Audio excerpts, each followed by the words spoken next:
ಸಂತೆಕೂಡ್ಲೂರು ಗ್ರಾಮದ ಅಣ್ಣ ತಮ್ಮಂದಿರಿಗೆ, ಅಕ್ಕ ತಂಗಿಯರಿಗೆಲ್ಲರಿಗೆ, ಗ್ರಾಮ ಹಿರಿಯರಿಗೆ,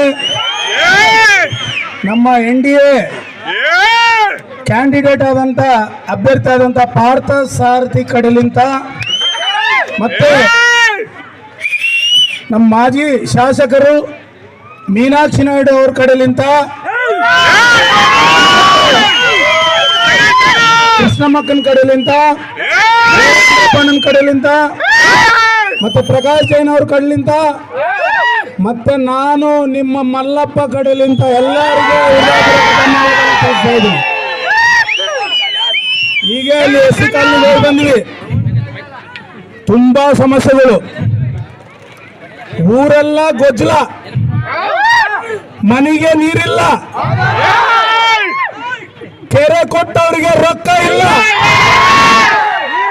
11 ಎಕರೆ ಅವ್ರ ಕೆರೆ ತಗೊಂಡು ಸಂತೆಕೂಡ್ಲೂರವ್ರ ಭೂಮಿ ತಗೊಂಡು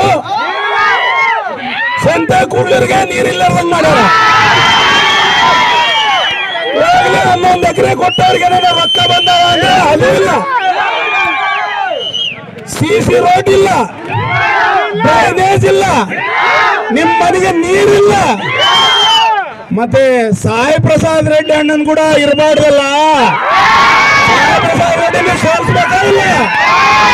ಸೋಲ್ಸ್ಬೇಕಾಗಿಲ್ಲ. ಮತ್ತೆ ಸಾಯಿ ಪ್ರಸಾದ್ ರೆಡ್ಡಿ ಅಣ್ಣನ್ನು ಸೋಲ್ಸ್ಬೇಕಂದ್ರೆ ನೀವು ಪಾರ್ಥ ಸಾರಥಿ ಅಣ್ಣನ್ನ ದೊಡ್ಡ ಮೆಜಾರಿಟಿ ಗೆಲ್ಲಿಸಬೇಕು.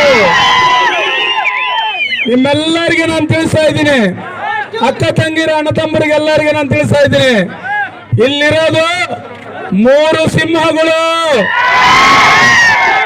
ಒಂದು ಮ್ಯಾಲಿರೆ ಮೋಡಿ, ಆದ್ಮೇಲೆ ಆಂಧ್ರ ಪ್ರದೇಶನಾಗಿರೋ ನಾರಾ ಚಂದ್ರಬಾಬು ನಾಯ್ಡು ಅವರು, ಆದ್ಮೇಲೆ ನಿಮ್ಗೆ ಏನ್ ಸಹಾಯ ಬೇಕಂದ್ರೂ ಕೂಡ ಜೋಬೆ ರೊಕ್ಕ ತೆಗೆದುಕೊಡ ಪವನ್ ಕಲ್ಯಾಣ್. ಮತ್ತೆ 3 ಸಿಂಹ ಇದಾವ.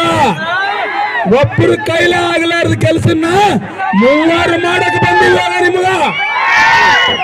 ಒಂದೇ ಹೇಳ್ತೀನಿ, ಒಬ್ಬರಾದ್ರೆ ಒಬ್ರು ಬಿಟ್ರೆ ಒಬ್ರು ಪ್ರತಿ ಬಡವರಿಗೆ ಸಹಾಯ ಮಾಡಕ್ಕೆ ಇಲ್ಲಿ ಬಂದಿದ್ದಂತ ನಿಮ್ಗೆಲ್ಲರಿಗೆ ತಿಳಿಸ್ತಾ ಇದ್ದೀನಿ. ಒಂದು ಸಾರಿ ರೈತನರೆಲ್ಲರೂ ಆಲೋಚನೆ ಮಾಡಬೇಕು.